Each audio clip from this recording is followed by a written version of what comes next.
হাসতে নাকি জানে না কেউ, কে বলেছে ভাই? এই শোনো না, কত হাসির খবর বলে যাই। খোকন হাসে ফোকলা দাঁতে, চাঁদ হাসে তার সাথে সাথে, কাজল বিলে শাপলা হাসে, হাসির সবুজ ঘাস।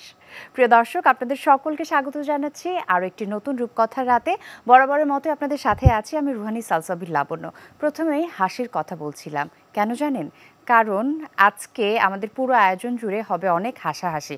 হাসির কথা বলবো কেননা এনটিভিতে শুরু হতে যাচ্ছে দেশের সেরা কমেডির মঞ্চ, যা আপনার জন্য অপেক্ষা করে আছে। দেশের প্রথম এবং একমাত্র comedy related show Marcel presents Haso season 7। আপনার মধ্যে যদি এমন কোনো কোয়ালিটি থাকে যে আপনার আশেপাশে যারা আছে আপনার কথায় হেসে গড়িয়ে লুটোপুটো খায়, তাহলে কিন্তু আপনাকেই খুঁজছে এনটিভি, আপনাকেই খুঁজছে হাসোর এই মঞ্চ। আর তাই আপনার প্রতিভা দেখিয়ে হাসোতে পার্টিসিপেট করে আপনিও হয়ে যেতে পারেন দেশের সুপারস্টার কমেডিয়ান। কি করতে হবে? হাসোতে পার্টিসিপেট করতে হবে। তাই আজকে পুরো আয়োজন জুড়ে আমরা কথা বলবো মার্সেল প্রেজেন্টস হাসো সিজন 7 নিয়ে। আর যাদের সাথে কথা বলবো তাদের 3 জনকে আমরা একসাথে পাচ্ছি আমাদের অডিশন রাউন্ডগুলোতে জাজ হিসেবে। চলুন দেখি কারা আছেন আমাদের সঙ্গে। আমাদের সঙ্গে আছেন Shaon Majumdar, hello, Sushma Sarkar, Ishtiaq Naser. Welcome to রূপকথার রাত। Thank you. আচ্ছা, আমি দর্শকদেরকে একটু নোটিফিকেশন দিতে চাই যে আপনারা কিন্তু আমাদের সাথে কানেক্টেড হতে পারেন। স্ক্রলে আমাদের ফোন নাম্বার যাচ্ছে, কানেক্টেড হয়ে অতিথিদের সাথে হাস্য রিলেটেড যে কোনো প্রশ্ন, যে কোনো জিজ্ঞাসা আপনাদের জানাতে পারেন। কেমন আছেন? খুব ভালো আছি। খুব ভালো। তিনজন একসাথে ভালো এবং আমার মনে হয় এক্সাইটেড, যেহেতু হাসো শুরু হতে যাচ্ছে। তিনজনেরই হাসো নিয়ে প্রিভিয়াস অভিজ্ঞতা আছে। তিনজনেরই অডিশন রাউন্ডে জাজ হওয়ার অভিজ্ঞতা আছে এবং দুজনের গ্রুমার হিসেবে অভিজ্ঞতা আছে। আপনার তো প্রেজেন্টার হিসেবে অভিজ্ঞতা আছে। তো প্রিভিয়াস অভিজ্ঞতা থেকে এবং এবারের হাসো সিজন 7 নিয়ে কেমন এক্সপেকটেশন, সব মিলে একটু জানতে চাই। বাদিক থেকে শুরু করি। প্রিভিয়াস অভিজ্ঞতা তো খুবই ভালো এবং আগের অভিজ্ঞতা থেকেই বলতে পারি এবারটা আরও বেস্ট করার চিন্তা ভাবনা, কারণ প্রত্যেকটা বেলা আমি যে কোনো কিছু দেখি যখন আপডেট ভার্সনটা আসে আগের থেকে বেটার হয়। তো যেহেতু আমরা 6টা সিজন পার করছি, এটা 7 হবে, একে তো লাকি 7, তো এটা কতটা লাকি হবে আমাদের জন্য জানি না, but this is very challenging for us. তো এই চ্যালেঞ্জটাকে আমরা এক্সপেক্ট করে চাচ্ছি বাকি 6 সিজনকে যাতে ছাপিয়ে আমরা 7টা করতে পারি, সে আশা করছি এবং আশা করি আমরা আগেরগুলো থেকে অনেক বেটার কিছু করব। নিশ্চয়ই। এনটিভি কিন্তু অনেকগুলো ক্ষেত্রে প্রথম হিসেবে স্বাক্ষর রেখেছে। আমি যদি রিয়েলিটি শোগুলোর কথা বলি, যে ক্লোজ আপ 1, তোমাকেই খুঁজছে বাংলাদেশ, সেটা তো মানে পুরো বাংলাদেশে রীতিমতো তুলকালাম লাগিয়ে দিয়েছিল। এনটিভিতে ইউটিউবার খোঁজা হয়েছে রিয়েলিটি শো এর মাধ্যমে, মেহেদি আর্টিস্ট খোঁজা হয়েছে রিয়েলিটি শো এর মাধ্যমে, এবং হাসো কিন্তু এনটিভির প্রথম এবং একমাত্র কমেডি রিলেটেড শো। তারপরে কুরআনের আলো, এরকম অনেকগুলো ক্ষেত্রে কিন্তু এনটিভি প্রথম হিসেবে স্বাক্ষর রেখেছে। সো আমি একটু আমি তো আসল পয়েন্টটাই মিস করে গেলাম, এনটিভি উপস্থাপকদের নিয়েও রিয়েলিটি শো করেছে। তো আমি একটু সুষমা আপুর কাছে শুনতে চাই যে এবারের হাসন এক্সপেকটেশনটা কিরকম এবং প্রিভিয়াস অভিজ্ঞতাগুলো কেমন ছিল? আমি গতবার একটা ডিস্ট্রিক্টে অ্যাটেন্ড করেছিলাম, যেটা চিটাগং। ভীষণ ভীষণ ভালো ছিল, সারা দিন ব্যাপী আমি ডিস্ট্রিক্ট ছিলাম এবং হাসতে হাসতে গড়াগড়ি অবস্থা।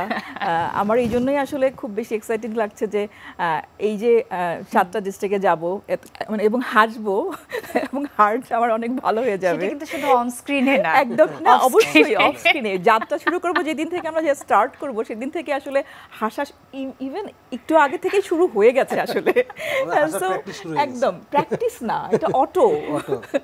হ্যাঁ, সো আশা করি ভালো কিছুই হবে, যেরকম বললো শাওন, লাকি 7। মানে এই মানুষগুলো যদি কোনো টক শোতে গেস্ট হিসেবে আসে, দেখা যায় যে আমরা আগে থেকে গানের শিল্পী থাকলে বলে দেই যে আমরা অনুষ্ঠানের শেষটা করবো একটি গান দিয়ে, মাঝখানে ব্রেক থেকে ফিরবো একটি গান দিয়ে। তো ওনাদেরকে যদি বলা হয় যে শুরুতে একটি আমরা আপনার জোকস শুনবো, শেষ করবো একটি জোকস দিয়ে, কিসের কি পুরো শো জুড়ে হাসতেই থাকতে হবে, হাসতেই থাকতে হবে, সেই টক শোটাই হয়ে যাবে একটা কমেডি শো। আমাদের উল্টোটা হয় যায়, বলে যে আপনি আর জোক বলেন না, শেষ করি। আমাদের সময় স্বল্পতা আছে। ইশতিয়াক ভাই? না, অবশ্যই এক্সাইটেড। শাওন যেটা বললো বা সুষমা যেটা বললো, যে আমরা তো খুবই আনন্দের মধ্যে সময়টা পার করি, অডিশনে যে বিভাগীয় শহরগুলো ঘুরি, বাট একটা স্যাটিসফ্যাকশন কাজ করে যে আমাদের প্রত্যন্ত অঞ্চলে যেসব ছেলে বা মেয়েরা এই কমেডির প্র্যাকটিস করে, এটা তো একমাত্র মঞ্চ তাদের এই প্রতিভাকে দেখানো দেশের মানুষের সামনে। সো ওই যে তুলে আনার ব্যাপারটা একটা স্যাটিসফ্যাকশন কাজ করে, কিন্তু যে ছেলেটা একটা মেয়ে অনেক দূরে প্রত্যন্ত এলাকায় গ্রাম থেকে হয়তো আসলো, তারপর অডিশনের মাধ্যমে চান্স পাবে, ঢাকায় আসবে, টেলিভিশনতে মানে প্রতিভা সবাইকে দেখাবে, এই যে খুশির একটা ব্যাপার, এটা ভালো লাগে সবসময় এবং এটা কিন্তু কন্টিনিউয়াস প্রসেস। তো আমি আর শাওন তো থাকি গ্রুমার হিসেবে।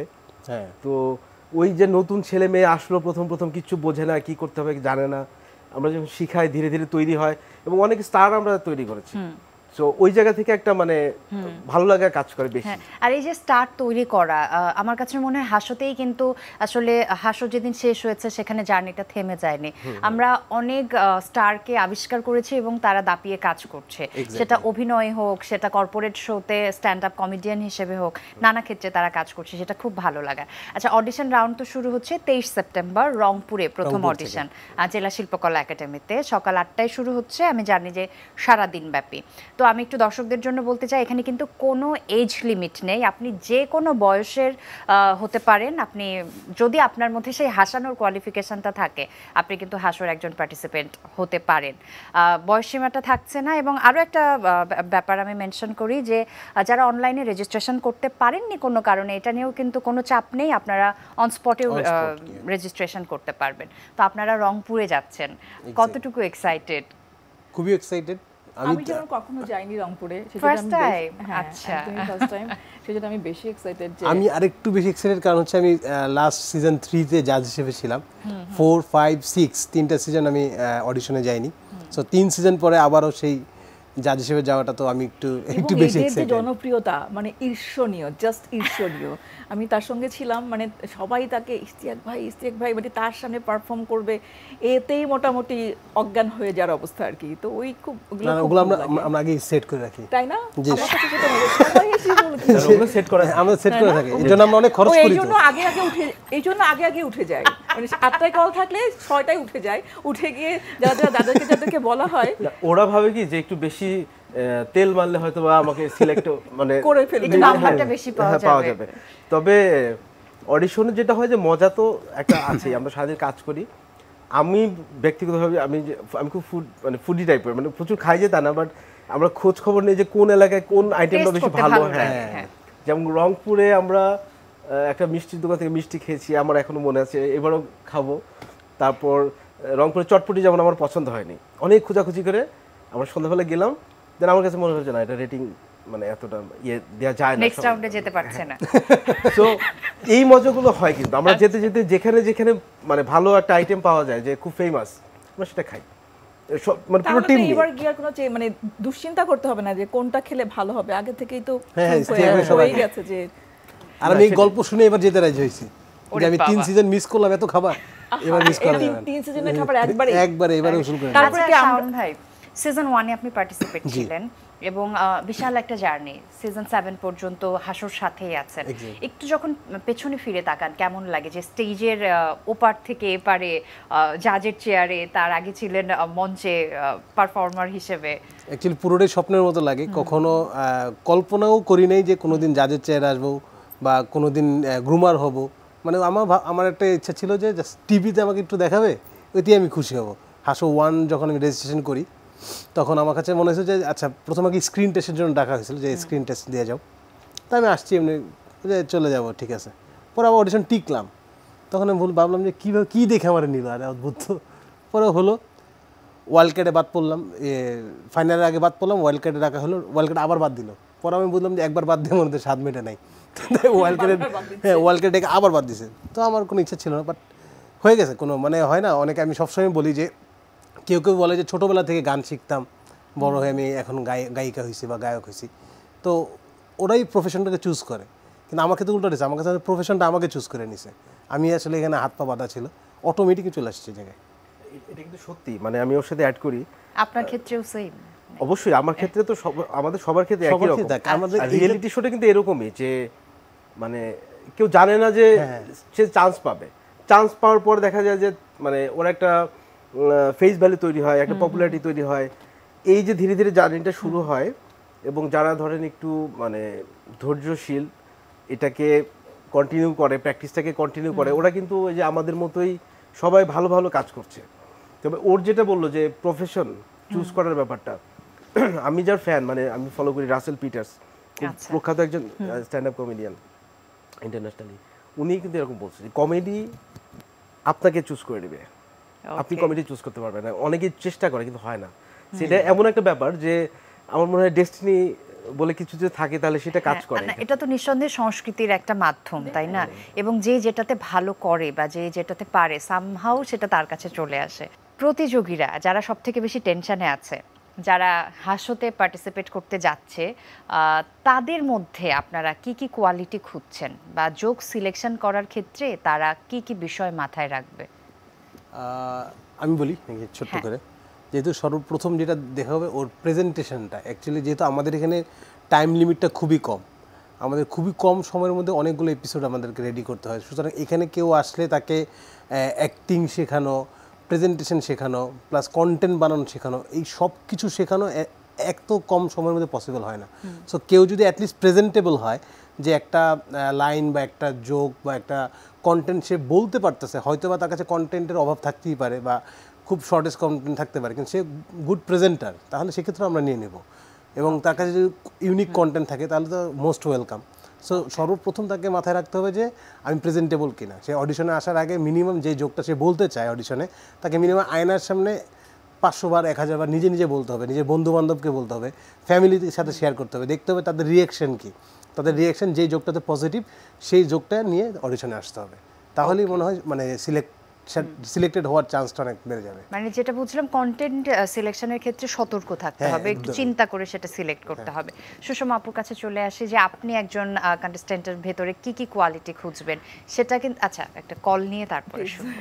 হ্যালো, আসসালামু আলাইকুম, কে বলছেন, কোথা থেকে?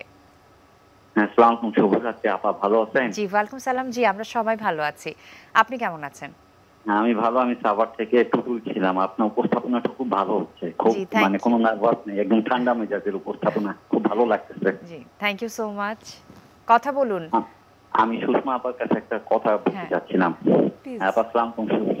ওয়ালাইকুম সালাম। শুভরাত্রি, ভালো আছেন? আমি ভালো আছি, আপনি কেমন আছেন? হ্যাঁ ভালো। আমি আপনার কাছে একটা প্রশ্ন রাখতে চাচ্ছিলাম, আপনার জীবনের টার্নিং পয়েন্টটা কি ছিল, এটা একটু আমাদের সাথে শেয়ার করবেন প্লিজ? টার্নিং পয়েন্ট আমার অভিনেত্রী হওয়া, এটা একটা টার্নিং পয়েন্ট ছিল। কারণ আমি আসলে ছোটোবেলায় বা ভেবে চিন্তে অভিনেত্রী হব কখনো স্বপ্নেও দেখিনি, স্বপ্নেও ভাবিনি যে অভিনেত্রী হব, আপনাদের সামনে আপনাদের ভালোবাসা পাবো, এটা আমার স্বপ্নেরও ছিল না। কিন্তু যখন আমি জাহাঙ্গীরনগর ইউনিভার্সিটিতে ড্রামা অ্যান্ড ড্রামাটিক্সে ভর্তি হই, তখন থেকেই আসলে অভিনেত্রী হওয়ার যে ইচ্ছাটা সেটা বপন হয়। কিন্তু তার পরবর্তীতে আসলে চাইলেই তো সব কিছু পাওয়া যায় না, কিন্তু তারপরে আমি দেশ নাটকের সঙ্গে সংযুক্ত হই। তারপরে আস্তে আস্তে ধীরে ধীরে আমার বলতে গেলে প্রায় 20 বছরের জার্নি অভিনয়, ছোট পর্দা, বড় পর্দা, বিজ্ঞাপন, সব কিছু মিলে ইভেন মঞ্চ, এটা আমার জীবনের turning point. Thank you so much Tutul ভাই আমাদের সাথে কানেক্টেড হওয়ার জন্য। আশা করছি আয়োজনের শেষ পর্যন্ত আমাদের সাথেই থাকবেন। তো আপুর কাছে যেটা বলছিলাম যে একজন কন্টেস্ট্যান্টকে তো অনেক কিছু মাথায় রাখতেই হবে, সেটা খুবই স্বাভাবিক। সেটা তার টোনাল ক্যারেক্টারটা কিরকম হবে বা পোশাকটাও কিন্তু ইম্পর্টেন্ট, যে সে প্রেজেন্টেবল, মানে প্রেজেন্টেশনটা আসলে তাকে সে কিভাবে প্রেজেন্ট করবে আসলে সেটা খুব ইম্পর্টেন্ট। তার ড্রেস আপ থেকে শুরু করে সে কেমন করে দাঁড়াবে, সে কিভাবে কথা বলবে, যে টপিকটা সে নিয়ে আসবে, সেটা তো অবশ্যই যে শাওন যেটা বললো বারে বারে চর্চা করে, যেটা করি আমরা আসলে যখন আমরা লাইভ কোনো প্রোগ্রামে যাই, তখন কিন্তু নাটক বলি, যদি নাটক মঞ্চ নাটকের কথা বলি, আমি যেহেতু আমি অভিনয় থেকে এসেছি, সেটা বলবো যে অনেকবার প্র্যাকটিস এবং দর্শকের সামনে করা, যে আসলে ওরা হাসছে কিনা। আমার কাছে যেটা মনে হয়, বাচ্চাদেরকে যদি দর্শক বানানো যায়, সেটা আমার কাছে খুব ইম্পর্টেন্ট মনে হয়। কারণ বাচ্চারা তো ওরা তো আসলে কোনো জাজ করে না, ওরা আসলে যেটা সত্যি, যেটা হাসা, সেটাতেই হাসবে, অনেস্ট রিয়াকশনটা হয়। তো ওই জায়গা থেকে প্রেজেন্টেবল হওয়ার যে ধাপগুলো আছে, এখন তো অনেক সহজ আসলে। এখন তো চাইলেই অনেক কিছু শেখা যায় ইউটিউবের মধ্যে দিয়েই, অনেক কিছু যে কিভাবে সে প্রেজেন্ট করবে, অনেক কিন্তু সহজ। আগে কিন্তু এতটা সহজ ছিল না আসলে। কেমন হয় রিয়েলিটি শোগুলো, ইভেন একদম ফাইনাল রাউন্ড পর্যন্তও কিন্তু তারা দেখতে পাচ্ছে যে আসলে এদের, আমি যে প্রেজেন্টেশনটা করছি, সেই প্রেজেন্টেশনের প্রেক্ষিতে জাজদের কি রিয়াকশন, বা কোন ধরনের ক্যাটাগরিতে আসলে কি ধরনের রিয়াকশন পাওয়া যাচ্ছে, সমস্ত কিন্তুই দেখা যাচ্ছে। সো ওখান থেকে আসলে পিক করা যায় যে আমি আসলে কোন টপিকটা নিব আসলে। ওকে, ইশতিয়াক ভাই আপনার কাছে চলে আসি, যে আপনি কি কি গুণ খুঁজছেন একজন পার্টিসিপেন্টের মধ্যে? না, শাওন আর সুষমার সাথে আমি 100% একমত। আমি ব্যক্তিগতভাবে আরেকটা জিনিস আমি একটু দেখি, কন্টেন্ট তা তো সিলেক্ট করতে হবে ভালো, কিন্তু জোকের আসলে কিছু ক্যাটাগরি থাকে, কিছু জোক শুনলে বেশি হাসি আসে, কিছু কম হাসি আসে। তো আমার কেন জানি মনে হয় যে বেশিরভাগ পার্টিসিপেন্ট যেটা মনে করে যে এই কমেডিটা খুব ইজি একটা ব্যাপার। আপনি যদি গানের রিয়েলিটি শোতে যদি আসে কেউ, সে কিন্তু দীর্ঘদিন ধরে গানের প্র্যাকটিসের মধ্যে থাকে, ছোটবেলা থেকে গান শেখে, বা যারা নাচের এরকম রিয়েলিটি শো হয় দেখবেন যে অনেক দিন থেকে নাচ শিখে ছোটবেলা থেকে, হ্যাঁ ছোটবেলা থেকে করে।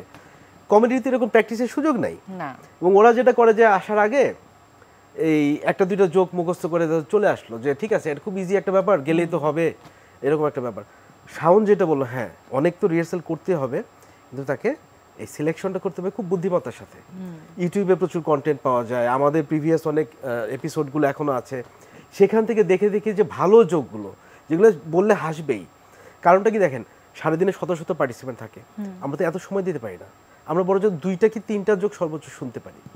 এখন এই 2-3টা জোক শুনে যদি হাসি না আসে বা ভালো না লাগে, তখন মনে হয় যে ঠিক আছে তুমি যাও, অথচ ওর মধ্যে হয়তো বা গুণ ছিল। হ্যাঁ। আমি এখন একটু অ্যাড করব, মানে অনেকেরই আমি দেখছি, মানে আগের অভিজ্ঞতা থেকে বলতেছি, পার্টিসিপেন্টদের মধ্যে থেকে এরকম কমপ্লেন আসে যে ভাই আমি তো সেম একই জোকটাই বললাম, তো ওকে নিলেন আমাকে নিলেন না কেন। মানে এটা খুবই একটা কমন প্রশ্ন যেটা সবাই করে।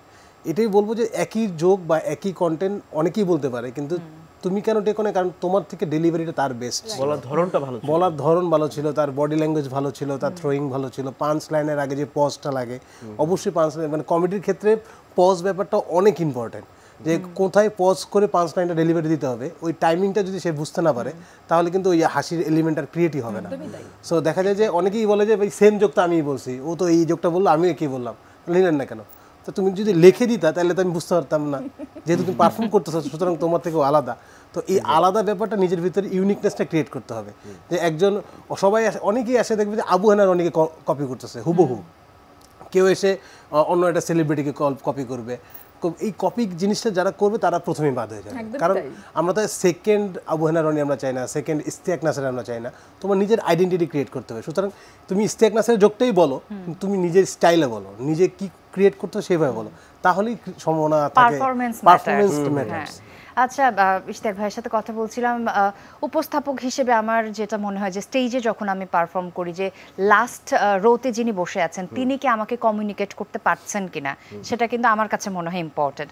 কমিউনিকেশন স্কিলটাও তো তার মাথায় রাখা উচিত, তাই না? কিন্তু অডিশনে যেটা একটা সুবিধা পাওয়া যায় যে এখানে তো আসলে এত দর্শক থাকে না, আমরা 3 জনই থাকবো, ইনডোর থাকে, তারপর ছোট ইনডোরের মধ্যে হয়, ক্যামেরা থাকে, সামনে মাইক থাকে।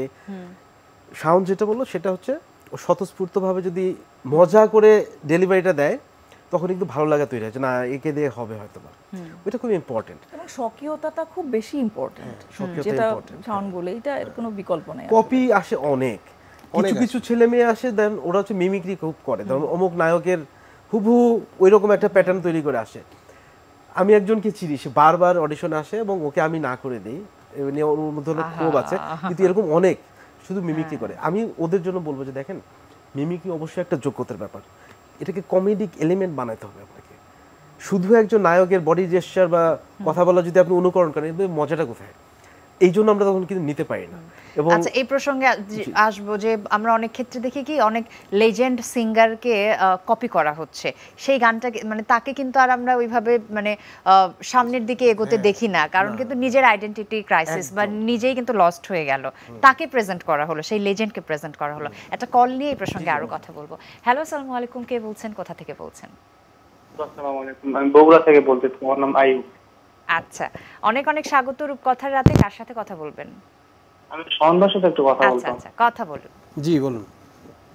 ভাইয়া, আমি আসলে স্ট্যান্ড আপ কমেডি করি এবং কমেডি গুলোর কন্টেন্টও ভালো, কিন্তু যখন আমি মঞ্চে উঠি আমি একটু নার্ভাস হয়ে যাই, এই জন্য একটু মানে ভেতর থেকে একটু সমস্যা হয়।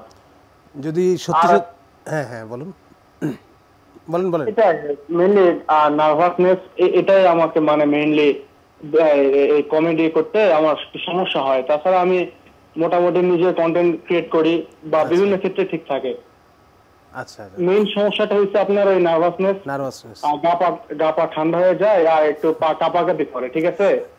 এই জন্য একটু আমি একটু নার্ভাস হয়ে যায় মেইন কথা। আচ্ছা, আমি তাহলে একটু বলি।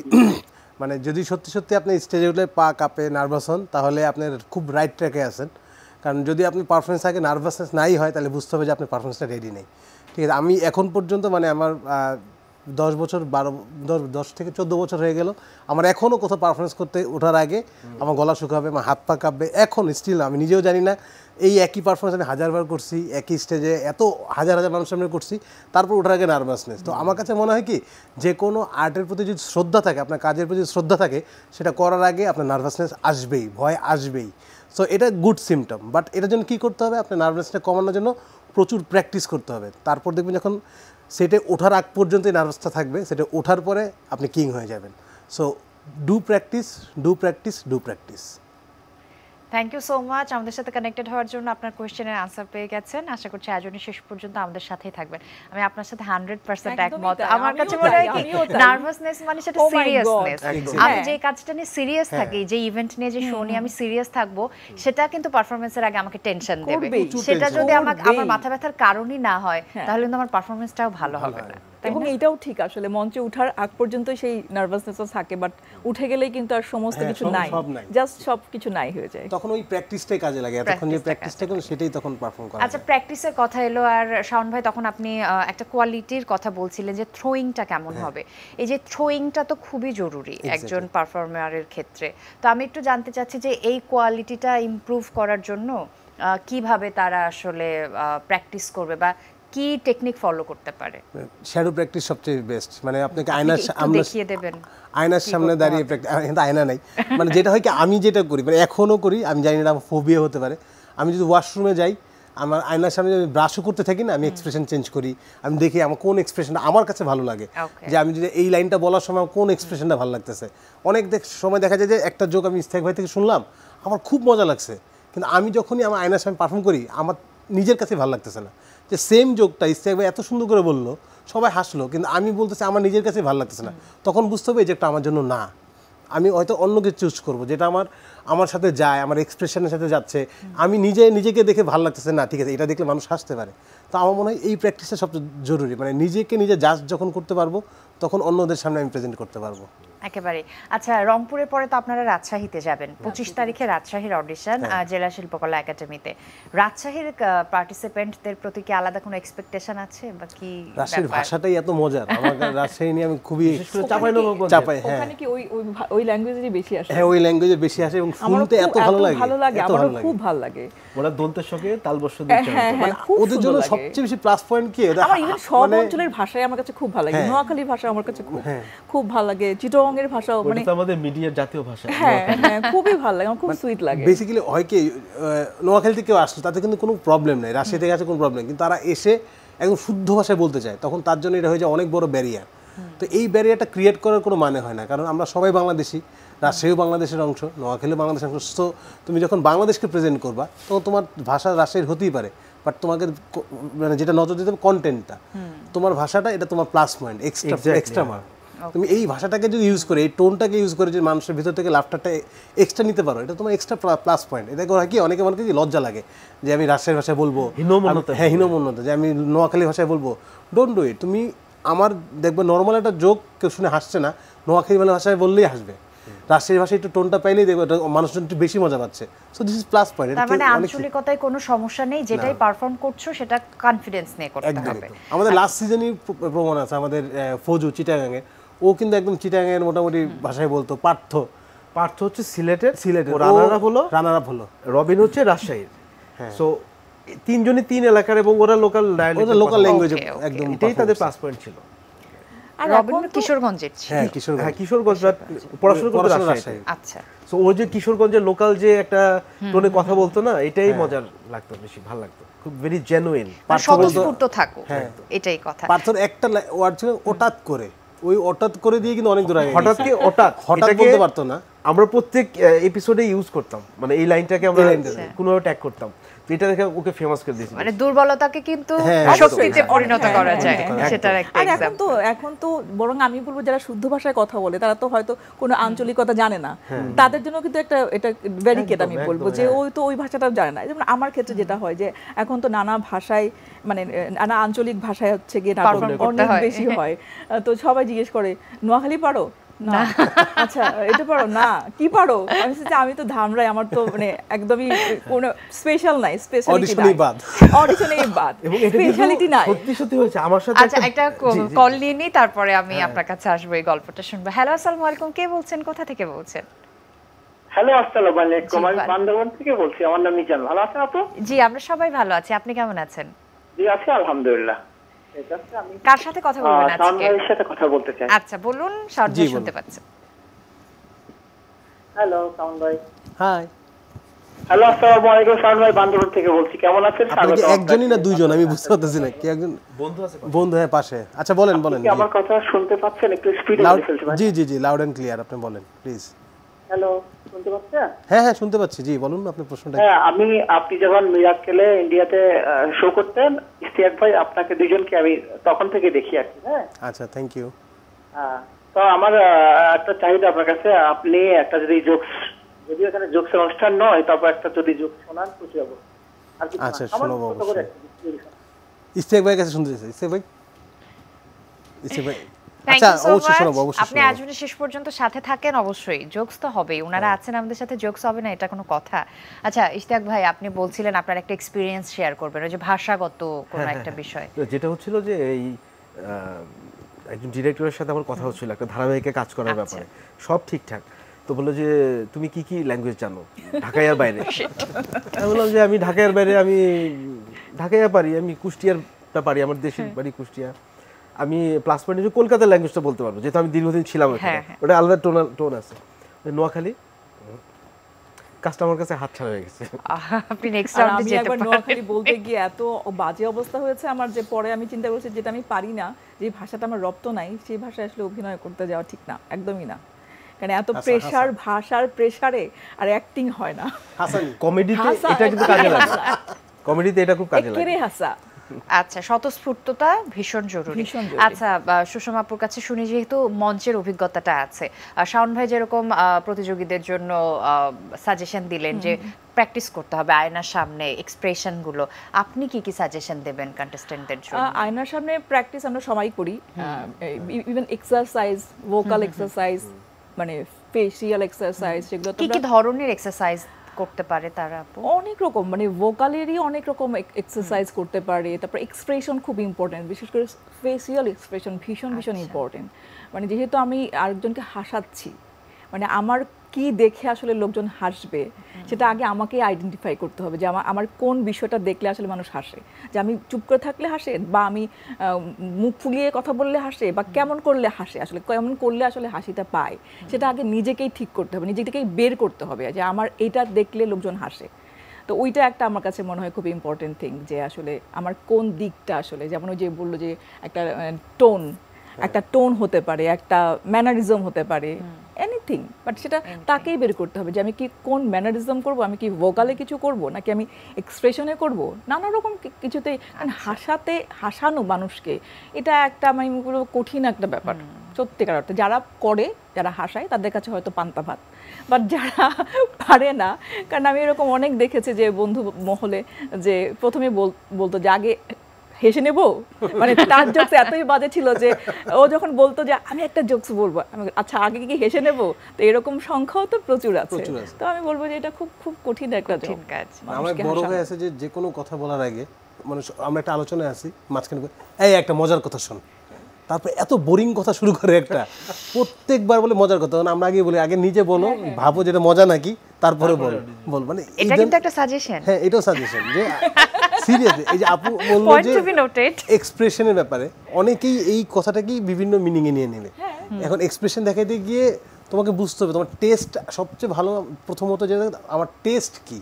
এখন আমি এক্সপ্রেশন দেখাতে গিয়ে যে ভাড়ামি করি, আমি যদি মানে নাচানাচি করি, লাভঝাপ করি, দিস ইজ নট এক্সপ্রেশন। তোমাকে মার্জিত থাকতে হবে, স্মার্ট থাকতে হবে। এটা স্মার্ট, অনেক লাউডনেস মানেই সেটা চমৎকার পারফরম্যান্স নয়। আবার অনেকে এসে গুলিয়ে ফেলে, মানে কি বলবে, দেখা গেল যে 3টা টপিক নিয়ে আসলো, ও কি জানি একটা জগা খিচুড়ি করে ও নিজেও বুঝতে পারলো না যে ও কি বলতে যাচ্ছে। তো ওইটাও খুব ইম্পর্টেন্ট, আসলে কি বলতে চাই সেটা কমিউনিকেট করছে কিনা আরেকজনকে, সেটা খুব ইম্পর্টেন্ট। আচ্ছা, আমি একটু ইশতিয়াক ভাইয়ের কাছে একইভাবে শুনবো যে আপনি প্র্যাকটিসের জন্য কি কি সাজেশন দিবেন? প্র্যাকটিস আসলে বন্ধুদের আড্ডাটা সবচেয়ে ভালো জায়গা আচ্ছা এবং স্টোরি টেলিং এর যে একটা ব্যাপার আছে ও যেটা বললো যে একই যোগ একজন বললে ভাল লাগে আরেকজন বললে ভাল লাগে না, বোরিং লাগে। দেখবেন কিছু কিছু মানুষ আছে গল্প করার সময় এত সুন্দর মানে রসিকতা করে গল্পটা করে না, শুনতে ভালো লাগে, ভিজুয়ালি দেখতে পাই সেটা। এই যে স্টোরি টেলিং এর ব্যাপারটা এটা হচ্ছে প্র্যাকটিসের জন্য, কমেডির জন্য খুব ইম্পর্টেন্ট। বিকজ দেখেন অভিনয়ের ক্ষেত্রে তো সহ অভিনেতা থাকে, কস্টিউম থাকে, মেকআপ থাকে, অত বিভিন্ন ক্যারেক্টার থাকে। যখন কমেডি করি আমার সাথে কেউ নাই, আমি একা, শুধু মাইক, কস্টিউমও পড়ার সুযোগ নেই। স্ট্যান্ড আপ কমেডিতে তো আমরা এইভাবেই কথা বলি।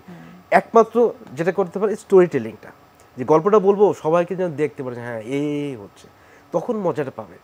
এই প্র্যাকটিসটা করতে হবে কি, যা বলবেন যে বলুক ডিটেইলে, যে এত সুন্দরভাবে যে মানে প্রেজেন্টেশনটা দিতে হবে যেন না মনে হয় যে চোখের সামনে আমি দেখতে পাচ্ছি। এটা করতে পারলে অনেক দূর এগিয়ে যাবে সে কমেডিতে, বা উপস্থাপনায় হোক বা যে কোনো ক্ষেত্রে হোক, এই অ্যাবিলিটি থাকতে হবে। যখন কথা বলবো যেন আমার সামনে মানুষটা ভিজুয়ালি দেখতে পারে যে হ্যাঁ হচ্ছে। আবার এটা তো আসলে মানে অনেক সিনিয়র অভিনেত্রী বা অভিনেতা ছাড়া এগুলো বোঝে না, যে রস থাকে বা বলে না যে বিভিন্ন কথা বলে, রাগ একটা এক্সপ্রেশন, হতাশা একটা এক্সপ্রেশন, এগুলো অনেক পরের ব্যাপার। কিন্তু যোগ মানে কি একটা ঘটনাই তো, 2 লাইনের হোক 3 লাইনের হোক, একটা ছোট্ট ঘটনা, এটাকে একদম রসিয়ে রসিয়ে বলার চেষ্টা করতে হবে, তাহলে অনেক দূর কাজ হয়ে যাবে। ওইটাই হচ্ছে ডিফারেন্সটা তৈরি করে। আবার অনেকে দেখা যায় এত সুন্দর করে সিম্পলি বলে যে কোনো রস টস কিছু না, জাস্ট বলে গেল, বাট তারপরও এত সুন্দর করে মানে পাঞ্চটা আসে, মানে রিফ্লেকশনটা এত ভালো আসে। অনেক বিখ্যাত কমেডিয়ানই আছে মানে জাস্ট কিছুই করে না, কোনো এক্সপ্রেশন নাই, ইভেন ভোকাল ফেশিয়াল কিছুই না, জাস্ট বলে যায়। এটার একটা ইয়ে আছে, এটাও খুব আমার কাছে অদ্ভুত লাগে। না এটা একটা কমেডি একটা জনরা আছে, এটা হচ্ছে ব্রিটিশ কমেডিয়ানরা বেশি করে। আমরা যেটাকে বলি হচ্ছে কি মানে ডেড ফেস বা পোকার ফেস। ওকে, সো আপনি মুখে একদম কোনো এক্সপ্রেশন থাকবে না, শুধু ওরা যে চালাকিটা করে বা কাজটা যে মেকানিজম হয়, ওদের পাঁচ লাইনগুলো খুব স্ট্রং থাকে। ওকে, সো এত ভালো স্ট্রং কন্টেন্ট যে আপনি জাস্ট রোবটের মতো বলবেন, দেখবেন হাসবেন। মানে ওটা কন্টেন্টটাই বেস্ট। নাম হচ্ছে ডেড পেন কমেডি, এটা ব্রিটিশ হিউমার, মানে ও যারা করে, মিস্টার বিন উনি মুখে কিন্তু কথা বলেন না, বডি ল্যাঙ্গুয়েজে আমরা বডি ল্যাঙ্গুয়েজে করে। সো এটা একটা আলাদা কমেডি জনরাই এটা আছে। এটা অনেকে আছে যে মানে নিজেই হেসে এতই হাসে আর কেউ হাসে না। ওটা কিন্তু ভালো টেকটিক্স, মানে ভালো ট্রিক, বলতে যে আমি আমার কথায় না হাসলাম, আমার হাসি দিকে হাসতে হবে। হ্যাঁ, ওর হাসি দিকে ও হাসছে, বলবে কিভাবে না বলতে পারে, নিজেই অডিয়েন্স হাসছে কিনা সেটা একটা বিষয়। নিজের আচ্ছা, নিজেই মুগ্ধ। 25 তারিখের পরে 28 তারিখে জেলা শিল্পকলা একাডেমি আপনারা বরিশালে চলে যাবেন। আপু যেটা বলছিলেন যে অডিয়েন্সের সামনে দেখা যায় যে একজন পারফর্মার নিজেই হেসে লুটোপুটি খাচ্ছে, কিন্তু অডিয়েন্স হাসছে না। অডিশনে যে স্কোয়ার ফিটে তারা পারফরমেন্স করছে সেটা কিন্তু আস্তে আস্তে পরিসরটা বাড়বে, তাই না? মেইন স্টেজেই কিন্তু দেখা যাবে যে স্কোয়ার ফিটটা বেড়ে গেল, তারপরে তাদেরকে হাজার হাজার দর্শকের সামনে পারফর্ম করতে হবে। তো বরিশালে তো আপনারা যাচ্ছেন, সেখানকার কথা একটু শুনি। সেখানকার পার্টিসিপেন্টদের জন্য কি সাজেশন, বা আলাদা করে তো সাজেশনের কিছু নেই, সেখান থেকে কি এক্সপেকটেশন বা প্রিভিয়াস এক্সপিরিয়েন্স কিরকম? বরিশালের আমি সবসময় ভাষাটাকে খুব মজা লাগে, আমি বরিশালের ভাষা ভালো লাগে। মানে ঢাকায় আমি সবসময় ঢাকায় বড় হয়েছি, ছোটোবেলায় ঢাকায়, তো ঢাকা ছাড়া আমি যে কোনো ভাষা শুনলে অবাক হই, মুগ্ধ হই, মানে আমি খুব আমার ভালো লাগে। তো আমি বিভিন্ন জেলায়, বলে রাজশাহী যেরকম আমি ভাষা শুনতে ভালো লাগে, রংপুরে ভালো লাগে, বরিশালেটা খুব ভালো লাগে। তো আমার কাছে মনে হয় ওদের বিভিন্ন ওয়ার্ড আছে, যে দাদো, মনু, এই ওয়ার্ডগুলো যদি ওরা মানে ইউজ করতে পারে, কারণ এখন পর্যন্ত কমেডিতে ওইভাবে কোনো বরিশালের কেউ এই ওয়ার্ডগুলো নিয়ে ফেমাস হতে পারে নাই। সো এই জায়গাগুলো এখনো ব্ল্যাঙ্ক আছে, এই জায়গাগুলো এখনো ফাঁকা আছে। কেউ যদি ওটাকে কোনোভাবে রাইটভাবে ইউজ করে, সঠিকভাবে ইউজ করে উঠে আসতে পারে, আমার মনে হয় ওদের জন্য অনেক খুব ভালো কথা। এটা আমি একটু ওর সাথে অ্যাড করি, বরিশাল, সিলেট, চিটাগাং, রাজশাহী সবগুলো কিন্তু আলাদা আলাদা নিজস্ব কিছু ডায়ালেক্ট থাকে। এবং মজার জিনিস হচ্ছে কি, ওই অঞ্চলে যে শব্দটা যে মানে, সেই একই শব্দের মানে কিন্তু এখানে ভিন্ন হয়, ডুয়েল মিনিং বলি। এই ক্ষেত্রে তারা এই গেমটা খেলতে পারে, যে ওই ধরনের শব্দগুলো দিয়ে যদি তারা কিছু করে তাহলে কিন্তু মজাটা আরো বেশি হয়, মানে স্ট্রেংথের জায়গাটা বেড়ে যায়। সো আমি বলবো যে লোকাল মানে ল্যাঙ্গুয়েজ নিয়ে মানে হীনমন্যতে না ভুগে এটাকে নিজের শক্তি ভাবা উচিত এবং এটাকে কাজ বেশি লাগানো উচিত। আচ্ছা, বরিশাল বিভাগের পরে আপনারা যাবেন খুলনা বিভাগে 30 তারিখে অডিশন, জেলা শিল্পকলা একাডেমিতে যথারীতি। খুলনা আগে যাওয়া হয়েছে? খুলনা গিয়েছি রিসেন্টলি। খুলনা ঠিক না, বাগেরহাট গিয়েছি। আচ্ছা, খুব সুন্দর শহর, ভালো পছন্দ হয়েছে খুব। খুলনা যাওয়া হয়নি। খুলনার ওইদিকে মানে দক্ষিণাঞ্চল যদি বলি তাদেরও কিন্তু মানে নিজস্ব একটা প্যাটার্ন আছে। সুন্দর ওদের ভাষাও, আমরা সব অঞ্চলের ভাষা আমার কাছে খুব খুব ভালো লাগে, খুবই মিষ্টি লাগে সত্যি। রাজশাহী যেরকম, বরিশাল, নোয়াখালী খুব ভালো লাগে।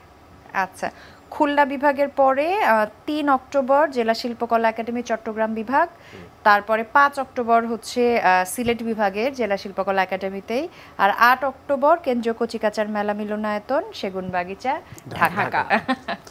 শেষটা হবে ঢাকায়। আচ্ছা, আমাদের 8 তারিখে যে অডিশনটা হচ্ছে ঢাকা বিভাগ এবং ময়মনসিংহ, একটু এই জনরাগুলো নিয়ে শুনতে চাই আপনার কাছে, যে আলাদা আলাদা রকমের অভিজ্ঞতা, নিজে পারফর্মার, উপস্থাপক, জাজ, গ্রুমার, প্রিভিয়াস অভিজ্ঞতাগুলো একটু শুনবো। না, প্রিভিয়াস অভিজ্ঞতা তো যেটা হচ্ছে যে যখন এই জাজের চেয়ারে বসে থাকি তখন এক ধরনের হয়, আর আমি একটু মানে আমার একটু শর্ট টেম্পার্ড, আমি দেখলে আমার খুব রাগ উঠে যায় আমার সময়, ঠিকঠাক না হলে রাগ উঠে যায়। আমার মনে হচ্ছে ভালো করবে, দেখা যাচ্ছে সে প্রিপারেশন নিয়ে আসে নাই, তখন মনে হয় না এ তো আমি কিছু করতে পারবো না। আবার কিছু পার্টিসিপেন্ট থাকে যে ভাবে যে আগে থেকে যদি আমাদের সাথে একটু খাতির টাতির বেশি রাখে, ফেসবুকে ফ্রেন্ড রিকোয়েস্ট পাঠানো, আমি অলরেডি ফ্রেন্ড রিকোয়েস্ট প্রতিদিন পাচ্ছি নতুন নতুন, আমি স্পষ্ট বুঝতে পারি যে এটা হচ্ছে অডিশন আসবে। হ্যাঁ, সো আমার কাছে এগুলো হচ্ছে একদম জিরো টলারেন্স, আমি তো করি না। বাট যেটা হয় যে আমাদের পুরনো পার্টিসিপেন্টরাও কিন্তু ওই দিন আসে, যারা এর আগের সিজনগুলোতে ছিল, সারাদিন থাকে, দেখা হয়, আড্ডা হয়, প্রচুর খাওয়া হয়, সে মানে একটা হোল এক্সপিরিয়েন্স, খুব মজার একটা সময় কাটে আমাদের এই। এবং মাঝে মাঝে এত ভালো মানে সংখ্যা হয়ে যায় যে আমরা কাকে রেখে কাকে বাদ দিব, এইটা একটা প্রবলেম হয়ে যায়। এটা একটা প্রবলেম হয়, এবং বিশেষ করে ঢাকাতে যেটা হবে, এর আগের বারও হয়েছে, অন্যান্য শহরগুলোতে যারা বাদ পড়ে যায়, যারা মনে করে যে না আরেকবার চেষ্টা করে দেখি, ওরা আবার আরেক জায়গায় কিন্তু আসে, ওরা ঢাকা আসে।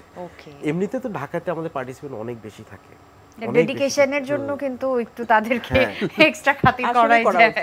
ঢাকা অডিশনে কিন্তু আমাদের মানে তারা কিন্তু প্যাশনেট, তাছাড়া আবার ঢাকায় এরকম হয়েছে তো প্রতিবার ঢাকায় আসার পরে যখন আমরা দেখি যে না ছেলেটা ভালো, ও কিন্তু সিলেক্টেড হয়ে গেছে, এমন আছে, অনেক রেকর্ড আছে এরকম। তবে আমাদের জাজদের চেয়ারে যারা বসে, ওদের ঢাকা অডিশনটা কষ্টকর কেন, এত বেশি পার্টিসিপেন্ট, সকাল থেকে দেখতে দেখতে দেখতে দেখতে মানে সন্ধ্যা রাত হয়ে যায়। এই জন্য বলছি আমরা যদি বোর না হয়ে যাই, পার্টিসিপেন্টরা হাতে কিছু খাবার দাবার নিয়ে আসলো, চিড়া, গুড়, মুড়ি, যে অন্যান্য রিয়েলিটি শোতে যেটা হয় যে একটা এজ লিমিট থাকে সাধারণত, আর এখানে যেহেতু কোনো এজ লিমিট থাকছে না, সো পার্টিসিপেন্টের সংখ্যাটা হিউজ হবে, সেটা আসলে মেনে নেওয়াটাই স্বাভাবিক। তো এক্ষেত্রে আমি বাকিদেরকে বলে দেবো যারা দেখছে এই মুহূর্তে, এবার কিন্তু অনেক টাফ কম্পিটিশন হবে, অনেক টাফ, কারণ আমাদের এবার আমরা ডিজিটাল মিডিয়াতে এবার বেশি আমরা করছি, ব্যাপারটা প্রচার করছি, এবং অনলাইন রেজিস্ট্রেশনের যে নাম্বার অনেক হিউজ। আর যেটা বললেন, আমি চিটাগাংয়ের কথা গতবার আমি স্পেশালি বলতে চাই, 7 থেকে 10 জনের একটা টিম আমরা মনে করলাম যে এরা সিলেক্টেড হতে পারে, কিন্তু আমার মনে হচ্ছিল 3 জনকে সিলেকশন করব। কোন 3 জন? সবাই ভালো, আমরা ওদের 4 বার অডিশন নিয়েছি, 4 বার, সবার শেষ করার পরে আবার, তারপর আপনি ছিলেন গতবার, হ্যাঁ, আবার বললাম, এন্ড দেন আমরা ফাইনালি কিন্তু তখন বললাম যে ঠিক আছে সবাই ওয়েটিং লিস্টে, ঢাকা যে আমরা ডিসিশন দিব যে কারা আসবে কারা আসবে।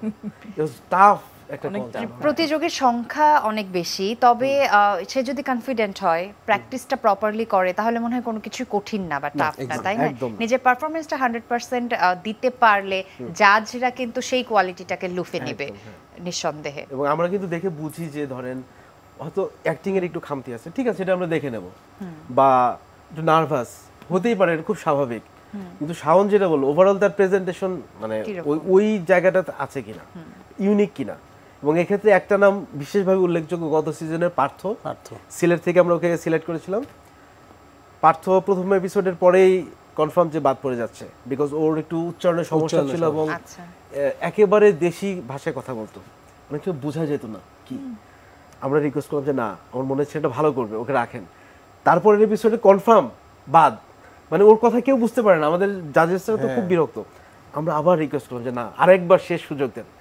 সেই ছেলে তারপরে চ্যাম্পিয়ন হতে হতে হতে হতে ফিনালেতে যে এসে ফার্স্ট রানার। মানে আমি যতদূর শুনেছি যে ডিরেক্টরদের সাথে আলোচনা, সলা পরামর্শ, অনেক কিছু হচ্ছে তাকে, অনেক কিছু নেই, এবং ওর কিন্তু উচ্চারণে সাংঘাতিক সমস্যা ছিল। এই পার্থ উচ্চারণের কথা বলি, পার্থকে একদম পার্সোনালি জিজ্ঞেস করছিলাম অডিশনের সময়, আমি তোদের সিলেটের ভাষা এরকম যে আমরা বুঝবো না, কয় না দাদা না, সিলেটের বাসা ভালো, আমি বলতাম পারি না। ওর একটু সমস্যা ছিল। হ্যাঁ, সিলেটের বাসার কোনো দোষ নাই, আমি বলতাম পারি না। আর সবচেয়ে মজার তো হঠাৎ বলতে পারতো না, হঠাৎ বলতে পারে, হঠাৎ। এখন কি তার ইমপ্রুভমেন্ট হয়েছে? না, ওটা তো আমি বলছি কোনোদিন আর ইমপ্রুভমেন্ট দরকার নেই। ওটা কিছু কিছু লোক হঠাৎ বলুক না, সমস্যাটা কি? হঠাৎ বললেই বা কি করবে? না, এমনি নরমাল সময় কিন্তু স্বাভাবিক কথা। হ্যাঁ, স্বাভাবিক বলে। পারফরম্যান্সের সময় নার্ভাসনেস ওকে এরকম করে দেয়। হঠাৎ করে চলে এলো একটি পাখি। আচ্ছা, উনি সম্ভবত চট্টগ্রাম বিশ্ববিদ্যালয়ে পড়াশোনা করছেন। হ্যাঁ, এখন চট্টগ্রাম বিশ্ববিদ্যালয়ে আছে। ওকে, আমি একটু গ্রুমার হিসেবে এক্সপিরিয়েন্স শুনতে চাই। কারণ কি দেখা যায় যে আমি যদি গানের রিয়েলিটি শোর কথা বলি বা নাচের রিয়েলিটি শোর কথা বলি, যে একটা গান নিয়ে আমি অনেক বেশি চর্চা করছি, এই গানটাই আমি পারফর্ম করব। নাচের ক্ষেত্রে আমি এই নাচটাই প্র্যাকটিস করছি যে এই রাউন্ডে আমি এই নাচটাই পারফর্ম করব। কিন্তু আমার কাছে মনে হয় যে স্ট্যান্ড আপ কমেডিয়ানের জন্য ব্যাপারটা একটু অন্যরকম এবং ব্যাপারটা একটু জটিল। এক্স্যাক্টলি, অনেকটাই গ্রুমিং জটিল। সেশনগুলো আসলে কিরকম হয় কমেডির ক্ষেত্রে? মানে এটা হচ্ছে কি, মানে পার্টিসিপেন্টদের গ্রুমিং সাথে সাথে আমাদের গ্রুমারদেরও কিন্তু এটা গ্রুমিং হয়। মানে এটা এমন না যে এই 100 গান নিয়ে আমরা এই সিজনটা পার করে দিই। আমরা নিজেরাই জানি না এবার কোন যোগগুলো যাবে, কোন যোগগুলো প্র্যাকটিস হবে, নতুন কি ক্রিয়েট হবে। ওখানে লিটারেলি প্রতিদিন নতুন ক্রিয়েট হচ্ছে, নতুন যোগের জন্ম নিচ্ছে ওখানে। এখানে প্রতিদিন জন্ম নিচ্ছে, প্রতিদিন জন্ম থেকে আমরা নিজেরাই গলা টিপে হত্যা করতেছি যে না, এটা হবে না, এটা বলা যাবে না। এরকম অনেক যোগ আছে যারা আমরা নিজেরা হাসাহাসি করে গড়াগড়ি খাই, কিন্তু পৃথিবীর বুকে বলতে পারি না আমরা। এরকম অসংখ্য যোগ আছে আমাদের। সো আমাদের নিজেদেরও প্রচণ্ড গ্রুমিং হয়। এই 1.5 মাস যাওয়ার পরে মনে হয় যে ব্রেনের আরও কিছু অংশ হয়তো খুললো, এরকম হয়। কারণ 40 জন 50 জনকে ট্রেন করা, এক একজন এক এক ক্যাটাগরি, এক এক রকম। আমাকে যখন 4 জন থাকে, একজন সিলেটের, একজন চিটাগাংয়ের, একজন নোয়াখালী, 4 জন থাকে, আমাকে 4 অ্যাঙ্গেলে ভাবতে হয়। যে চিটাগাং করে সে কোন যোগটা বললে ভালো হবে, ও কোনটা বললে ভালো হবে, ও কোনটা বললে ভালো হবে। ও হয়তো নিজেরটা নিয়ে ভাবে যে আমি আমারটা নিয়ে ভাবে, আমাকে ভাবতে হয় ওই 40 জনকে নিয়ে। সো আমার ব্রেনটা 40 টাইমস বেটার কাজ করতে হয় তখন। হয়তো আমি 5 জনের দায়িত্বে থাকলে 5 জনের জন্য কাজ করতে। সো ওদের যেই চ্যালেঞ্জ তার থেকে অনেক বেশি চ্যালেঞ্জ থাকে গ্রুমারদের। কারণ আলটিমেটলি সেটে কোনো পুরান যুগ যাতে না যাচ্ছে, আগে টেলিকাস্ট। কারণ আপনি একটা গান যতবার শুনবেন তত ভালো লাগবে, একটা যোগ একবার শোনার পর সেকেন্ডে আমার কোনোদিনও ভালো লাগবে না। সো এই চ্যালেঞ্জটা অনেক বেশি। আচ্ছা, আমি একইভাবে একটু গ্রুমারের এক্সপিরিয়েন্স শুনতে চাই, যে তাহলে তো মানে কখনো কখনো ভোরও হয়ে যাওয়ার কথা। আমাদের জীবন থেকে ঘড়ি আর ক্যালেন্ডারটা পুরোপুরি শিফট ডিলেট।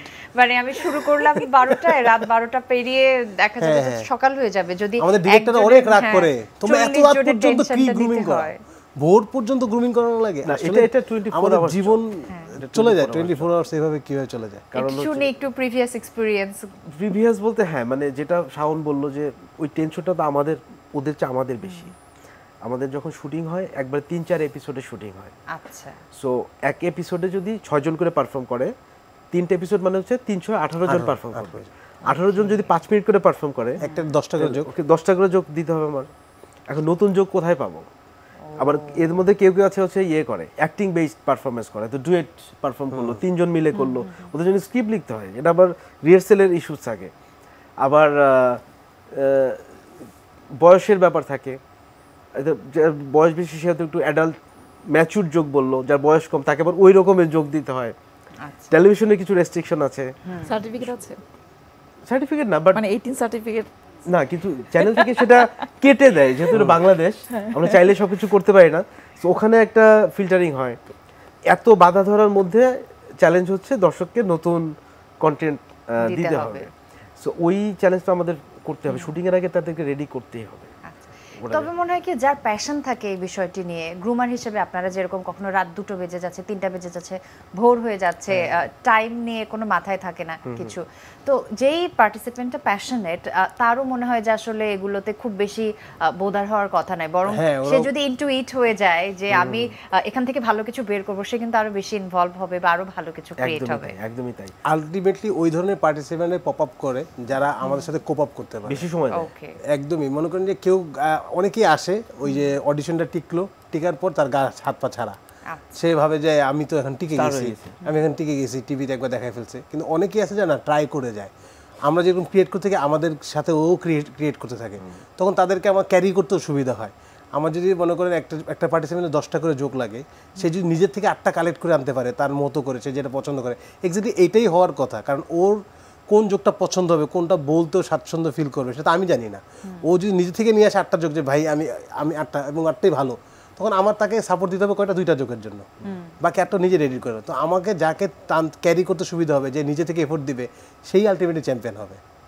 সেটা যে কোনো প্রফেশনের ক্ষেত্রেই কিন্তু, তাই না? আমি যত বেশি ইনভলভ হব, আউটপুটটা তত বেটার হবে। অবশ্যই তাই। আমি একটু উপস্থাপক ইশতিয়াক সাহেবের গল্প শুনতে চাই। না, উপস্থাপনা আমি ওই অর্থে উপস্থাপনা করি না না, হাসর জন্য। কিন্তু হাসতে আমাদের যেটা হয় অডিশন রাউন্ডে আমরা একজন উপস্থাপক বা দুইজন থাকে যারা হচ্ছে ওই কিউতে যারা দাঁড়িয়ে থাকে ওদের ইনস্ট্যান্ট ইন্টারভিউ নেয়, ওদের রিয়াকশন জানতে চায়, বা যারা সিলেক্টেড হয় ওদের রিয়াকশন জানতে চায়, আমাদের মাঝে মাঝে একটু বাইট নেয়। এই কাজগুলো এটাও মজা, মানে টিমের সাথে থাকাটা মজা। সোজা কথা, এই আমাদের যে হাসর জার্নি, এখানে যে গ্রুমার হিসেবে থাকবে, প্রেজেন্টার হিসেবে থাকবে, বা আমরা যে জাজেস চেয়ারে বসবো, বা যারা এমনিতেও মানে অন্যান্য কাজে থাকবে, সবাই কিন্তু মানে মজার মধ্যে থাকে অ্যাজ ইজ টিম। খুব মজা হয়, মানে এইটা খুব মজা হয়। এবং গ্রুমিং হাউসে কখনো মানে কেউ মানে ঘুমাতে চায় না ইচ্ছা করে। যত বেশি জেগে থাকবে তত বেশি মজা। এবং যারা বাদ পড়ে যায় এক সময় মনে হয় যে পার্টিসিপেন্ট আমরা ধাক্কা দিয়ে বের করতে পারি না, যে এখন যা গিয়ে ঘুমাতে যা, না না না না না, আর আধা ঘন্টা, আর 10 মিনিট। এবং যারা এলিমিনেট হয় ওদের মূল কষ্টটা থাকে যে আমি এই গ্রুমিং হাউসের আড্ডাটা মিস করছি। এই কষ্টে সারা জীবন ওদের ভিতরে মানে আর 4-5টা যদি এপিসোড বেশি থাকতে পারতাম তাহলে আর বেশি আড্ডা দিতে পারতাম, এই আফসোসটা ওদের মধ্যে থাকে প্রচুর। বাট ইটস ওভারঅল ফান, মানে খুব মজার একটা এক্সপেরিয়েন্স। নামটাই তো হাসো। আর রিসেন্ট সময় আসলে আমরা যত চিন্তা ভাবনায় আছি বা আমাদের সার্বিক যে পরিস্থিতি, মনের যে অবস্থা, সবকিছু মিলিয়ে মনে হয় এখন হাসাটা জরুরি ছিল। এক্স্যাক্ট একটা টাইমে এনটিভিতে হাসা শুরু হচ্ছে, তাই না? টাইমিংটা জোস আছে, টাইমিংটা নাইস। পুরো জাতির উপরে কিন্তু ডিপ্রেশন গেছে বেশ গত 1.5-2 মাসে, একটা চাপ ভালোই ছিল। এখন একটু রিল্যাক্সের মানে আমার মনে হয় উচিত সবার একটু, মানে হাসাটা এখন যেভাবে আসবে পুরো নাইস এন্ড অ্যাট্রাকটিভ। সেটাই, নাইস এন্ড অ্যাট্রাকটিভ। আচ্ছা আচ্ছা, হ্যাঁ হ্যাঁ, নাইস এন্ড অ্যাট্রাকটিভ। এই যে এক্সপ্রেশনটাকে খুব মানে বদ্ধ করে রেখে একটা পাঞ্চ লাইন দিয়ে দেয়া, এটাও একটা কোয়ালিটি, এটাও আসলে সবচেয়ে বড় কোয়ালিটি। এখন তো যেটা শুরুতে বলছিলাম যে হাসতে পার্টিসিপেট করলো মানে স্ট্যান্ড আপ কমেডিয়ানই সে হবে, ব্যাপারটা এরকম না। আমরা কিন্তু অভিনেতা হচ্ছে, কর্পোরেট শোতে হোস্ট করছে, আপনার সাথে আমরা কিন্তু স্টেজ শেয়ার করেছি। সেই সাথে আমরা পাভেল ভাই, জামিল ভাই, ওনাদেরকে দেখছি যে অভিনয় দারুণ, ভীষণ দারুণ। আপনার তো আমি রিসেন্ট নাটক দেখছি, এই টুকটাক আমি প্রতিভা দিয়ে কি করবে আমি বুঝি না। আমি এই জন্য ব্যাংক খুলব, প্রতিভা ব্যাংক। কি করতে চাও আসলে সেটা ডিসাইড করা উচিত আমার মনে হয়। আমরা এত লোকে পা দিছি না, অভিনয়, উপস্থাপনা, আমরা তো লেখালেখিও করি, এটা দেখো বললো না। ও আচ্ছা, ওইটাও আছে, মাই গড। অ্যাকচুয়ালি আমরা কোনোটাই যে স্ক্রিপ্টটা রেডি করতে হয় পারফরম্যান্সের জন্য। যেটা হয় গ্রুমার, যেটা বেসিক্যালি গ্রুমার শব্দটা শুনতে ভালো লাগে দেখে আমরা গ্রুমার ইউজ করি। বেসিক্যালি আমাদের কাজ হচ্ছে স্ক্রিপ্ট রাইটার, মানে লেখা, ওদের জন্য স্ক্রিপ্ট রেডি করে দেয়া, এটাই আমাদের মূল কাজ। তারপরে হ্যাঁ, আমরা গ্রুমার, আমরা মেন্টর, এগুলো শুনতে ভালো লাগে একটু, এই জন্য ইউজ করা। না, আপনারা তো অ্যাক্টিং এর ডিরেকশনটাও দিয়ে দেন। হ্যাঁ, সেও দেয়। হ্যাঁ, ওটা তো দেই, ওই ছোট ছোট পরিসরে দেই। হ্যাঁ, ওটা দিতে। আচ্ছা, আমি যেটা বলছিলাম যে কাজের কিন্তু অনেকগুলো ক্ষেত্র তৈরি হয়েছে এবং কর্পোরেট ইভেন্টগুলোতে আমরা দেখি যে স্ট্যান্ড আপ কমেডির জন্য একটা সেগমেন্ট থাকে এবং সেই প্র্যাকটিসটা খুব সুন্দরভাবে শুরু হয়েছে। রিসেন্ট টাইমে যদি আমি বলি, শাওন ভাইয়ের সাথে আমার প্রায় বিভিন্ন স্টেজে দেখা হয়। আর যেটা বলছিলাম যে উপস্থাপনাও করা হয়েছে, আপনার আরো একটা প্রফেশন আছে আলাদা, একটা কর্পোরেট লাইফ আলাদা। কিন্তু এই যে স্টেজ পারফরমেন্স, মানে কাজের কিন্তু সুযোগ অনেক বা পরিধিটা কিন্তু অনেক বেড়েছে, যেটা খুবই পজিটিভ। সুষমা আপু নিশ্চয়ই একমত হবেন। হ্যাঁ, অবশ্যই আমার তো ভালো লাগে ওদেরকে দেখে, বিশেষ করে আমার মনে হয় যে আপনি একটা জিনিস শেয়ার করতে পারেন। অভিনয় কিন্তু আমাদের স্ট্যান্ড আপ কমেডি অনেকেই এখন এত রেগুলার, রিসেন্টলি কাজ করে আসেন পাবলিশার। হ্যাঁ, অনেক পপুলার ওরা, মানে কি বলবো, যাতা অবস্থা আর কি। মানে পাভেলের জনপ্রিয়তা দেখে এবং এত স্পন্টেনিয়াস অ্যাক্টিং এর ক্ষেত্রেও ভীষণ মানে আমাদের তো স্ক্রিপ্ট থাকেই, বাট মানে স্ক্রিপ্টের বাইরেও ওরা এত সুন্দর সুন্দর পাঞ্চিং করে, ওগুলা আমরা মানে রিহার্সাল যখন করি তখন আমরা নিজেরাই হেসে গড়াগড়ি অবস্থা আর কি। আচ্ছা, আমরা তো মানে অন স্ক্রিন কয়েক মিনিটের কাহিনীগুলো দেখি, কিন্তু পিছনে তো অনেক অনেক গল্প, তাই না? আমি একটু ডিরেক্টরদের কি অবস্থা হয় শুনি। আমাদের মোস্তফা ভাই আছে, জাহাঙ্গীর ভাই আছে, ওনারা আসলে কিভাবে আপনাদেরকে প্যারা দেয়, ওনারা কিভাবে নিজেরা প্যারা নেয়? হ্যাঁ লাস্টে ঠিক ওনারা প্যারা দেয় না, ওনারা এই প্যারা নিতে থাকে। হাসো হওয়া মানে ওনাদের মাথার উপর বিশাল একটা ঝামেলা, যে এই 6-7 জনকে মেনটেন করাটা মেইন প্যারা ওনাদের। আমাদের 6-7 জন পুরো টিম, মানে বেসিক্যালি আমরা 6-7 জনে বেশি প্যারা দিই, ওরা তো ডিরেক্টলি প্যারা দিতে পারে না, আমরা ডিরেক্টলি ওনাদেরকে প্যারা দিই, এবং ওনারা মানে আমাদের প্যারার কারণে হইতে পারে বেস্ট পেয়ে গেছে, যে এত প্যারা সহ্য করছো, ওকে দুজক পাঠানোর দরকার নেই, ওকে বেস্ট নিয়ে যায়। না ওনাদের আসলে চাপটা অন্য দিক থেকে বেশি থাকে। যেমন ধরেন আমাদের অনেক পার্টিসিপেন্টকে আমরা অনেক রিহার্সেল করালাম, চেষ্টা করলাম, ভালো স্ক্রিপ্ট দিলাম, মঞ্চে যাওয়ার পরে দেখা যায় যে সে হয় ভুলে গেছে অথবা পারছে না কোনো কারণে, বা নার্ভাস হয়ে গেল। এই যে একটা সিচুয়েশন, যেহেতু শুটিং শুরু হয়ে গেছে, করছে মানে জাজেস টেবিলে বসা, মানে আমার তো টিভিতে ফিনিশড প্রোডাক্টটা দেখাতে হবে, আমি তো ওইটা দেখাতে পারবো না। এরকম কিন্তু অনেক মানে অনেক ব্লান্ডার হয়, চ্যালেঞ্জিং একটা সিচুয়েশন, অনেক অন স্পট তৈরি হয়ে গেল। ভালো স্ক্রিপ্ট, ভালো সব কিছু, সে ভুলে যাচ্ছে, সে পারছে না, বা কোনো কারণে নার্ভাস বা কিছু একটা হয়ে গেছে। মানে তার ট্যালেন্ট আছে কিন্তু সামহাউ পারফরম্যান্সটা হচ্ছে না। এখন দেখেন প্রতিযোগিতার নিয়ম কি, তার জন্য কিন্তু মানে বিহাইন্ড দ্য সিনে যারা জানে, তাকে চেনে, তার জন্য কিন্তু অটোমেটিক্যালি একটা খারাপ লাগা কাজ করে, তাই না? এখন সমস্যাটা কোথায়? রিয়েলিটি শোর নিয়ম অনুযায়ী প্রত্যেক এপিসোডে বাদ পড়তে হবে। আমি জানি এই ছেলেটা ভালো বা মেয়েটা ভালো, আজকে যদি সে বারবার খারাপ করে, আমি তো তাকে বলতে পারি না যে ঠিক আছে রেখে দেন, বা ওইরকম তো কিছু করা যায় না। এরকম অনেক ভালো ভালো ছেলে মেয়ে বাদ হয়ে চলে গেছে জাস্ট মানে ওই পার্টিকুলার এপিসোডের জন্য।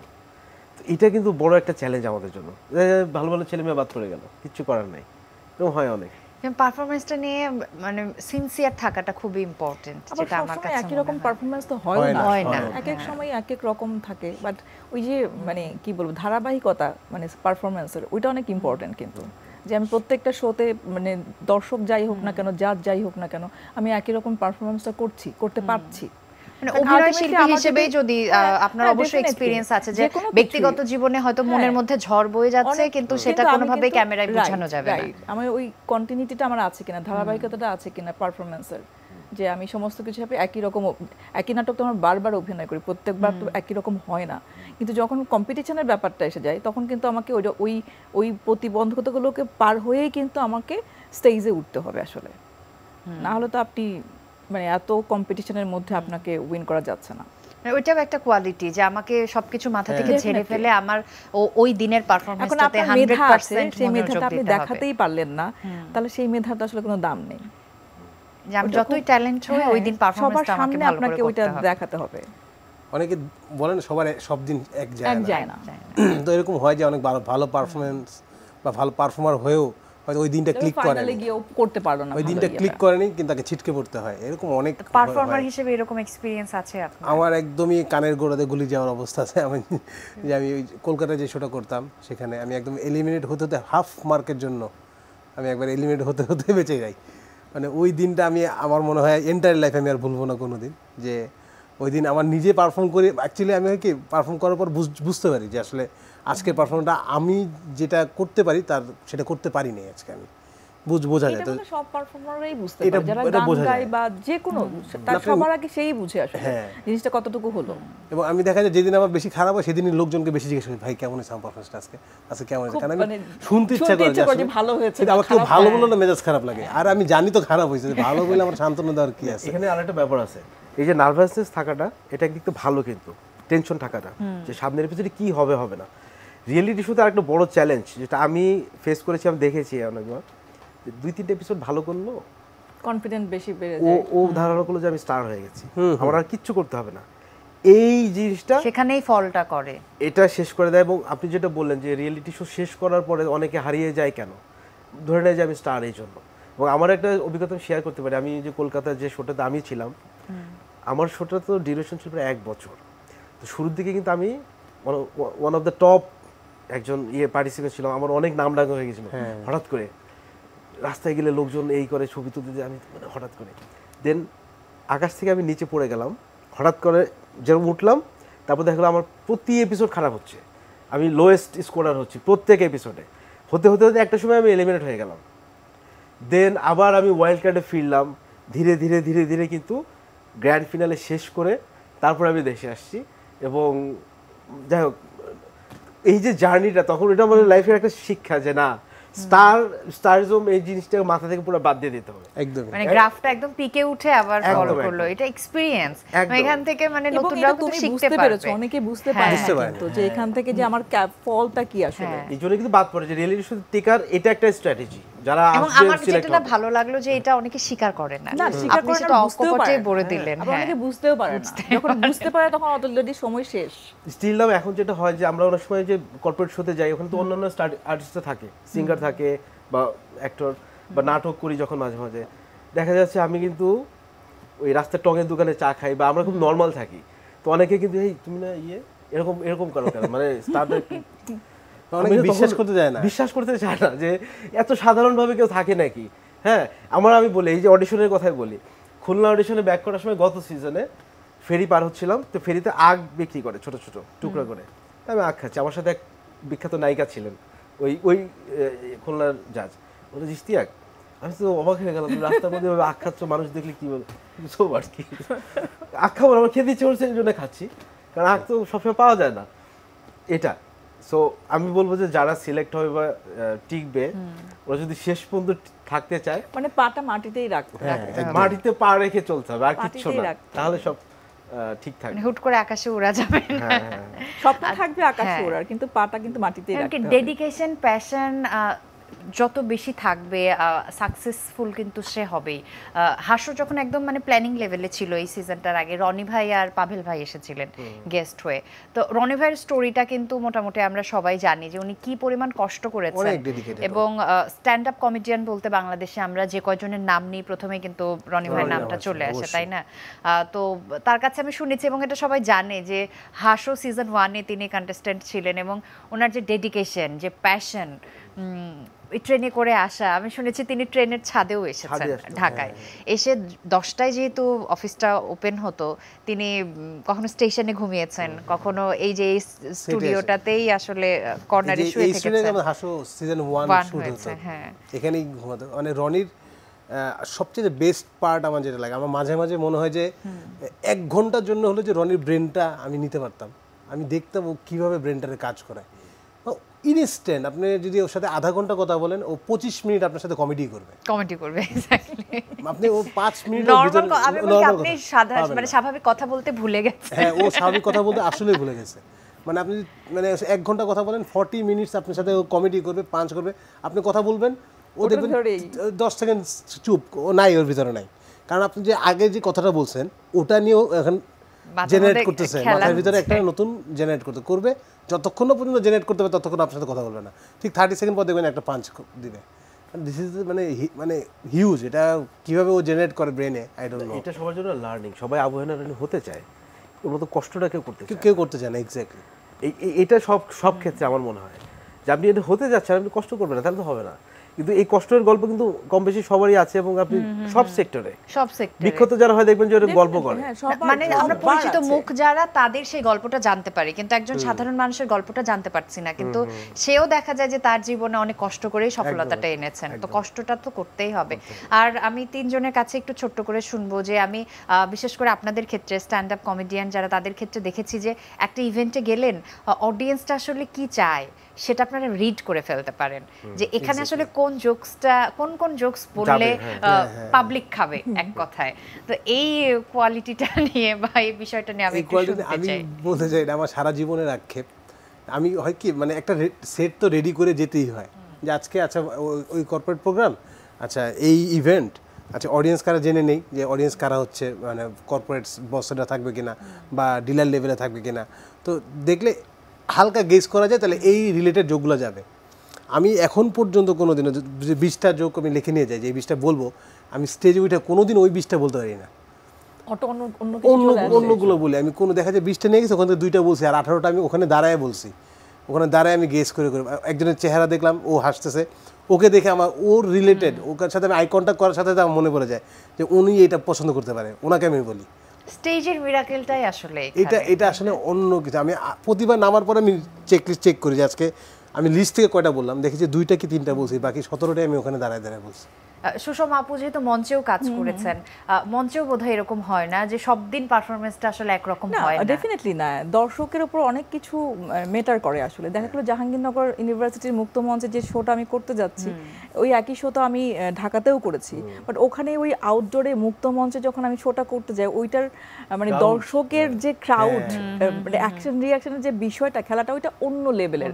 মানে ওইটার স্কেল দেখা যায় যে ঢাকায় যদি আমি ইনডোরে করি সেটা হয়তো এখানে থাকে, কিন্তু যখন মুক্ত মঞ্চে মানে পুরো মানে দর্শক একদম চই চই উপচে পড়ে, তখন আসলে এটা এইখানে চলে যায়।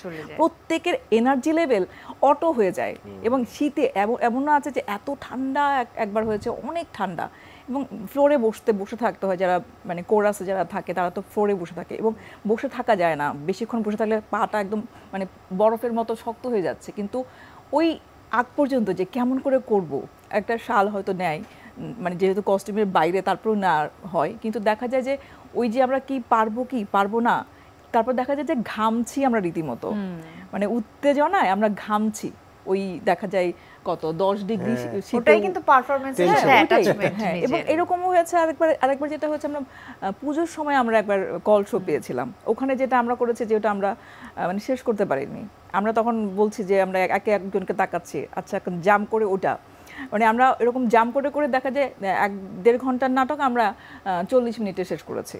তো আসলে মেটার করে, দর্শক মেটার করে, আনপ্রেডিক্টেবল। একদমই তাই। ইশতিয়াক ভাই, স্টেজ লাইভ, হ্যাঁ এক্সপেরিয়েন্স অলমোস্ট শাওন বা সুষমা যেটা বললো ওরকমই। একটা যেটা হয় যে নিজের ভালো লাগা মন্দ লাগা কাজ করে, যেমন ইয়াং ক্রাউড, ইউথ যারা, ওদের সাথে সবসময় বেশি কানেক্ট করতে পারি। এই জন্য ইউনিভার্সিটি ক্যাম্পাস বা আমরা যখন কমিউনিটি ক্লাবে শো করি, দেখা যায় 10-15 জন লোক আছে, কিন্তু সবচেয়ে মজাটা ওখানে বেশি হয়। আবার কর্পোরেট শোতে কিছু হয় কি, সিনিয়র বসটা যখন থাকে মানে এইভাবে জাস্ট যে তোকে টাকা দিয়ে নিয়ে আসছি, না তোকে টাকা দিয়ে নিয়ে আসছি, তুই হাসা, পারলে হাসা। ও হাসবেই না, ও পারলে হাসা না। আমাদের এখানে কি, আপনি যত কম হাসবেন তত বেশি আপনার ব্যক্তিত্ববান মানুষ হিসেবে পরিচিত, এরকম কিছু ব্যাপার আছে কিন্তু। আর যদি বেশি হাসেন তাহলে লোকটা খুব পাতলা, মানে লাইট এরকম। আচ্ছা, আমাদের গল্প ফুরোবে না, যেহেতু কথার মানুষ আমরা সবাই। আমার আসলে অনেক কথা বলার ছিল, আমার মনে হচ্ছে যে অনেকটা বাকি থেকে গেল। তো আমি চাইবো রূপকথা রাতে আপনারা আরো একবার আসবেন এবং আমরা জমিয়ে আবারও আড্ডা দেবো। হাসো সিজন 8-এ আমরা এটা শেষ করে হাসো চলার মধ্যে প্লিজ, মোস্ট ওয়েলকাম। আমার খুব ভালো লাগলো, কিন্তু মানে সময়টা ফুরুত করে শেষ হয়ে গেল, আমি টেরি পেলাম না। সবাই খুব ভালো থাকবেন এবং all the best for Marcel presents Haso season 7। আপনারা কাঁপিয়ে দেবেন আরো একবার। Thank you so much. তাহলে আজকের মতো আমি বিদায় নিয়ে নিচ্ছি। সবাই খুব ভালো থাকবেন এবং আজকে আসার জন্য অনেক ধন্যবাদ। আপনাকে ধন্যবাদ। প্রিয় দর্শক, আপনারা তো জেনেই নিলেন যে 23 তারিখে আমাদের রংপুর বিভাগে অডিশনের মাধ্যমে শুরু হতে যাচ্ছে দেশের একমাত্র এবং প্রথম কমিটি ভিত্তিক show Marcel presents Haso season 7। এখানে আসলে কোনো টেনশনেরই ব্যাপার নেই, কারণ কোনো বয়স সীমা নেই, আপনি যে কোনো বয়সের হতে পারেন। এবং অনলাইনে যদি আপনি এখনও রেজিস্ট্রেশন না করে থাকেন, সেটা নিয়েও কোনো চাপ নেই, আপনি অনস্পটে এসে রেজিস্ট্রেশন করতে পারবেন। রংপুরে সকাল 8টা থেকে অডিশন শুরু হবে। তো পুরো এনটিভি পরিবার আপনাদের জন্য ওয়েট করে থাকবে, আপনারা পার্টিসিপেট করবেন এবং এই পার্টিসিপেন্টদের মধ্য থেকে আমরা খুঁজে পাবো আমাদের দেশের নেক্সট সুপারস্টার কমেডিয়ানকে। সে অপেক্ষায় রইলাম। রূপকথার রাত থেকে আমি রুহানি সালসাবিল লাবণ্য আজকের মতো বিদায় নিয়ে নিচ্ছি। খুব ভালো থাকবেন, শুভরাত্রি।